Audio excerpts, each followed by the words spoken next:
यानी एक डिग्री करने के लिए, इंजीनियरिंग की डिग्री आपको करनी है, आपको बच्चे को तो कम से कम चाहिए 15 लाख, लॉ की डिग्री करनी है तो चाहिए 20 लाख, और अगर आईआईएम करना है, आईआईएम से एमबीए करना है तो आपको चाहिए 50 लाख। तो जिनके पूरे परिवार की इनकम 3,000 रुपए से 20,000 के बीच है, क्या उनके बच्चे इतनी बड़ी डिग्री लेने के लिए खर्चा उठा सकते हैं उनके माँ बाप? क्या वास्तव में प्राकृतिक संसाधनों का सभी वर्गों में समान रूप से वितरण हुआ? तो एक तो पहला कारण यह है कि सरकारों ने अपनी जिम्मेदारी नहीं निभाई, इसलिए प्राइवेट सेक्टर में रिजर्वेशन होना चाहिए। जो तर्क सुप्रीम कोर्ट के जजमेंट का वहां लागू होता है कि प्राइवेट स्कूलों के अंदर भी 25% ईडब्ल्यूएस और डीजी कैटेगरी के बच्चों को एडमिशन मुफ्त में उनकी पढ़ाई होनी चाहिए, तो वही तर्क यहां भी लागू होता है।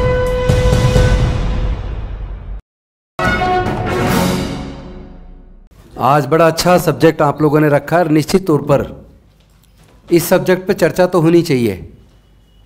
अभी आने वाले 25 दिसंबर को 1 बजे दिल्ली के जंतर मंतर पे हम लोग भी एक बड़ी सभा हम लोगों ने रखी है, जिसमें हमारी एक डिमांड प्राइवेट सेक्टर में रिजर्वेशन की भी है। और मैं आप सबका आह्वान करता हूं, आप सब समय निकाल पाएँ तो आप लोग का भी स्वागत है। आप 1 बजे 25 दिसंबर को जंतर मंतर पे आइए। और हमारे पास एक स्ट्रॉन्ग लॉजिक है कि प्राइवेट सेक्टर में रिजर्वेशन क्यों होना चाहिए। उसमें सबसे पहले तो ये है कि कोई भी व्यक्ति माँ के पेट से जल जंगल जमीन लेके पैदा नहीं हुआ। कुछ ही लोग उसके मालिक क्यों हैं, हम उसके मालिक हम क्यों नहीं हैं? हमारा हिस्सा कहाँ गया? किसने हमारा हिस्सा खाया? अगर हम उसकी विवेचना करें कि हम उसके मालिक क्यों नहीं बन पाए, तो उसका जवाब मनुस्मृति में मिलता है। हमारे पढ़ने लिखने पर, व्यापार करने पर, संपत्ति रखने पर मनुस्मृति में धार्मिक बंदिश लगाई गई, जिसकी वजह से भारत के अछूत और शूद्र और महिलाएं वो संपत्ति से, व्यापार से और पढ़ने से वंचित रहे। तो जब ये प्राकृतिक संसाधन कोई अपनी माँ के पेट से लेके पैदा नहीं हुआ, तो कुछ ही लोग उसके मालिक क्यों हैं? उसमें हमारा हिस्सा कहाँ है? अगर हमें भी ये धार्मिक बंदिश ना लगी होती, हम भी व्यापार, हमारे लोग भी व्यापार कर रहे होते, हमारे लोग भी पढ़ाई किए होते, हमारे लोग भी प्रॉपर्टीज़ के मालिक बने होते, तो आज हम हर क्षेत्र में आगे मिलते। लेकिन मनुस्मृति में लगी धार्मिक बंदिश की वजह से हम संपत्ति के मालिक नहीं बन पाए, प्रॉपर्टीज़ के मालिक नहीं बन पाए, हम लोग व्यापारी नहीं बन पाए। इसीलिए हम बड़े बड़े कारखाने, मिल, फैक्ट्रियाँ, उनके मालिक नहीं बन पाए, कॉरपोरेट नहीं बन पाए। अब सवाल यह है कि सारे संसाधन तो पहले हजारों साल से कुछ ही लोगों के कब्जे में रहे। एक पर्टिकुलर वर्ग ही पूरे देश के व्यापार पे काबिज रहा, एक पर्टिकुलर वर्ग का ही पढ़ने पढ़ाने पे कब्जा रहा। तो हमारा तो फिर हम लोग इन क्षेत्रों में आगे कहां से आते?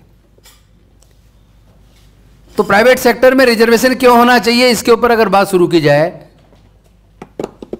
तो इसमें एक तो लॉजिक यह है कि माननीय सर्वोच्च न्यायालय की भी जजमेंट है,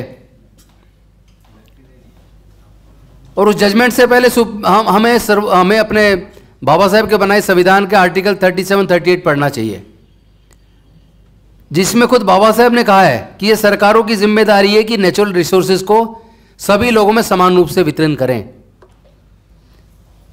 क्या वास्तव में प्राकृतिक संसाधनों का सभी वर्गों में समान रूप से वितरण हुआ? नहीं हुआ तो जिम्मेदारी किसकी थी? दोषी कौन है?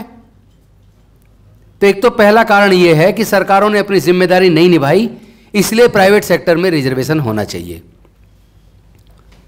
दूसरा तर्क यह है, अगर हम कहीं बस में सफर करते हैं, ट्रेन में सफर करते हैं, तो ट्रेन के अंदर जो उस कंपार्टमेंट के अंदर आपके अगल बगल और सामने जो लोग बैठे होते हैं, अगर लंबा सफर है तो कुछ ही देर में आपस में बातचीत शुरू हो जाती है। आप कहां से हैं, क्या नाम है आपका? जब आप अपना नाम बताते तो वो पूछते पूरा नाम क्या है। पूरा नाम पूछने का मतलब वो आपकी जाति पूछ रहा है, और जैसे आप ये कहेंगे बस और कुछ नहीं है, खाली राजेंद्र कुमार है, वो अंदाजा लगा लेता है कौन है, और उसके चेहरे के हाव भाव बदल जाते हैं। दूसरा ये कारण है क्या आपके नाम की वजह से प्राइवेट सेक्टर में आप काबिल होने के बावजूद इंटरव्यू देने जाएंगे तो आपके नाम से पता लग जाएगा आप कौन है, तो आपका सिलेक्शन 90% 95% तो होने वाला नहीं है। तीसरा कारण यह सर्वोच्च न्यायालय की जजमेंट है, जो सरकार से जमीन लेके जिन लोगों ने एजुकेशनल इंस्टीट्यूशन खोले हैं, स्कूल्स के अंदर 25% रिजर्वेशन उसने ईडब्ल्यूएस और डीजी कैटेगरी को दिया है। तो देश के जितने इकोनॉमिक जोन हैं बने हैं, सेस जो बना है, उसमें जो जमीनें एक्वायर किसानों की करके और वहां उनको सस्ते दाम पे बड़े बड़े कॉरपोरेट को दी गई है, इंडस्ट्रीज बन गई वहां। अब इंडस्ट्रीज बन गई सस्ते दाम पे सरकार से जमीन लेके, तो जो तर्क सुप्रीम कोर्ट के जजमेंट का वहां लागू होता है कि प्राइवेट स्कूलों के अंदर भी 25% ईडब्ल्यूएस और डीजी कैटेगरी के बच्चों को एडमिशन मुफ्त में उनकी पढ़ाई होनी चाहिए, तो वही तर्क यहां भी लागू होता है। आपको जमीनें मिली हैं, गुजरात की सरकार ने, मध्य प्रदेश की सरकार ने, उत्तर प्रदेश की सरकार ने, छत्तीसगढ़ की सरकार ने, बिहार की सरकार ने, कोई ऐसी सरकार नहीं है जिन्होंने ये कॉरपोरेट के लिए, इंडस्ट्रीज के डेवलपमेंट के लिए सस्ते दर पे जमीनें ना दी हों। तो जब सस्ते दर पे आपको जमीनें मिली, एक तरफ तो आपको जमीनें सरकार के द्वारा सरकारी मदद से सस्ते दर पे मिल गई, और मिलने के बाद जो इंडस्ट्री आपने खड़ी की, उस इंडस्ट्री के लिए सरकारी मदद से बैंकों से आपने लोन लिया। बैंकों के अंदर पैसा हमारा सबका है, जमीन सरकार से ले ली, पैसा हम सबका खर्च हुआ, देश की जनता का खर्च हुआ, इंडस्ट्री के मालिक आप बन गए। तो जब आप सरकार की मदद ले रहे हैं, बैंक से लोन ले रहे हैं, बैंक से लोन लेकर इंडस्ट्री खड़ी कर रहे हैं, तो यह भी एक मजबूत तर्क है, आपको उसमें रिजर्वेशन पॉलिसी लागू करनी चाहिए।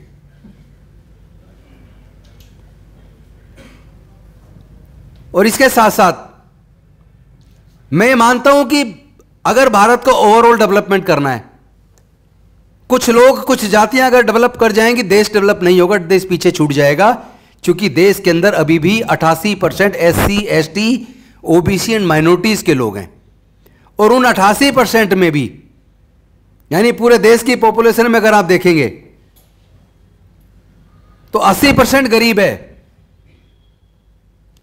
देश की सरकारों ने साजिश के तहत एजुकेशन को इतना महंगा कर दिया कि हायर एजुकेशन में SC, ST की अगर बात करूं तो 99%, मैं ऑन रिकॉर्ड कह रहा हूं, आप डाटा चेक कर सकते हैं, आप तो सरकारी डाटा से पढ़ रहे थे अभी, मैं बिना डाटा के बता रहा हूं आपको। देश में लगभग 4.5 करोड़ सरकारी नौकरियां हैं, सेंट्रल गवर्नमेंट और स्टेट गवर्नमेंट की मिला के। अगर पूरे इंडिया का अलग अलग स्टेट का और सेंटर का स्टडी कर लीजिए, मैं तो मंत्री रहा हूं तो मुझे मालूम है, कोई विभाग चल रहा है 22% पे, कोई विभाग चल रहा है 32% स्टाफ पे, कोई चल रहा है 25% स्टाफ पे, कोई चल रहा है 40% स्टाफ पे, कोई चल रहा है 45% स्टाफ पे। हाईएस्ट जो है ना 62% एक विभाग में कर्मचारी है, जो हाईएस्ट जहां भर्ती हो चुकी है वहां पे भी 38% पोस्ट खाली है। यानी अगर इसकी एवरेज भी निकाले तो 50% सीट तो खाली है। यानी 4.5 करोड़ में से 2.25 करोड़ केवल सरकारी नौकरी में लोग हैं पूरे देश के अंदर, केंद्र सरकार, राज्य सरकार सब मिला के। 2.25 करोड़ में SC, ST की जनसंख्या ही अपना 45 करोड़ है।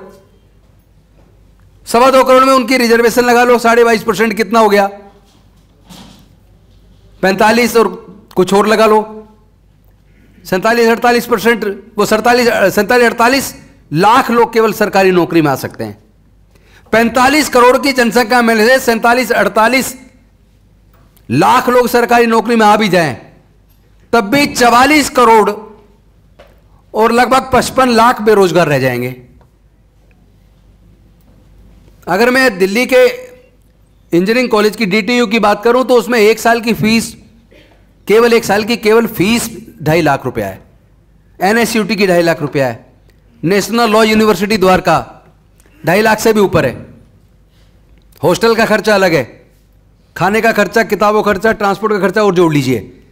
यानी एक डिग्री करने के लिए, इंजीनियरिंग की डिग्री आपको करनी है, आपको बच्चे को तो कम से कम चाहिए 15 लाख। लॉ की डिग्री करनी है तो चाहिए 20 लाख, और अगर IIM करना है, IIM से MBA करना है तो आपको चाहिए 50 लाख। और देश में SC ST के 99% लोग, OBC के 95% लोग और माइनॉरिटीज के भी लगभग 95% लोग ऐसे जो जिनके माँ बाप की पूरे परिवार की इनकम अगर जोड़ ली जाए तो हर महीने पूरे देश का डाटा अगर आप देखेंगे तो 3,000 रुपए से लेकर 20,000 रुपए के बीच है। तो जिनके पूरे परिवार की इनकम 3,000 रुपए से 20,000 के बीच है, क्या उनके बच्चे इतनी बड़ी डिग्री लेने के लिए खर्चा उठा सकते हैं उनके माँ बाप? क्या एक तरीके से सरकारों ने साजिश करके पढ़ाई छीन ली और दूसरी तरफ सरकारी संस्थानों को प्राइवेटाइज कर दिया, नौकरियां सब चली गई, नौकरियां भी खत्म कर दी और ऊपर से सब कुछ प्राइवेट होता जा रहा है। प्राइवेट सेक्टर में अगर रिजर्वेशन नहीं होगा तो भारत का वो समाज जो लगभग 88% है, जो पिछड़ गया है, वो मुख्य धारा में नहीं आ पाएगा। इसका मतलब केवल वो समाज नहीं पिछड़ेगा बल्कि पूरा देश पिछड़ जाएगा। तो पूरे देश को अगर तरक्की करनी है तो पूरे देश में रहने वाले सभी जाति वर्ग के लोगों को लेकर साथ आगे बढ़ना पड़ेगा। ये सरकारों की जिम्मेदारी है और अफर्मेटिव एक्शन हुए तो कुछ लोग आगे निकल के आए। तो देश को अगर तरक्की करनी है तो मैं समझता हूं प्राइवेट सेक्टर के अंदर रिजर्वेशन लागू होना चाहिए, तभी देश आगे बढ़ेगा। और स्ट्रॉन्ग लॉजिक है उसके पीछे, कोई एहसान नहीं कर रहे हैं वो। जितने देश के अंदर बड़े अमीर लोग हैं सरकारी ठेके मिलते हैं उनको। और आपको तो शायद बहुत लोगों को शायद ना पता हो, मैंने तो गवर्नमेंट में रह के देख लिया, जो टेंडर बनता है, टेंडर की जो डिस्क्रिप्शंस बनती हैं उसमें जानबूझ के ऐसी टर्म कंडीशन डाल दी जाती है कि नया आदमी आ ही ना पाए। कभी नया आदमी ठेकेदारी में आ ही नहीं सकता। उसमें पहले एक सीमा डाल देते हैं कि कम से कम उसका 1 साल का टर्नओवर 50 लाख हो। अब जो न्यू कमर नया काम शुरू करने वाला है 50 लाख का कहां से दिखाएगा कि उसने 50 लाख का 1 साल का टर्नओवर है? तो डे वन ही बाहर हो गया, अप्लाई नहीं कर सकता। यानी सरकारी स्तर पे साजिश चल रही है कि कुछ ही लोग को बढ़ाना है। तो जब कुछ ही लोग को बढ़ाना है तो सब कुछ प्राइवेटाइज हो जाएगा, तो हमारे तो सब लोग पिछड़ जाएंगे। इसीलिए मैं समझता हूं स्ट्रांगली, मैं इस मुद्दे को सपोर्ट करता हूं और 25 दिसंबर को 1 बजे जंतर मंतर पे भी स्ट्रांगली हम इस बात को रखेंगे कि प्राइवेट सेक्टर में रिजर्वेशन होना चाहिए। बाकी हमारे और विद्वान साथी हैं वो रखेंगे और मैं केवल 15-20 मिनट रुक पाऊंगा, क्योंकि मेरी मीटिंग साहबा डेरी 4 बजे है। मैं बेशक आधा घंटे वहाँ लेट पहुँच जाऊँगा, तब तक मैं यहाँ बैठूँगा। शुक्रिया।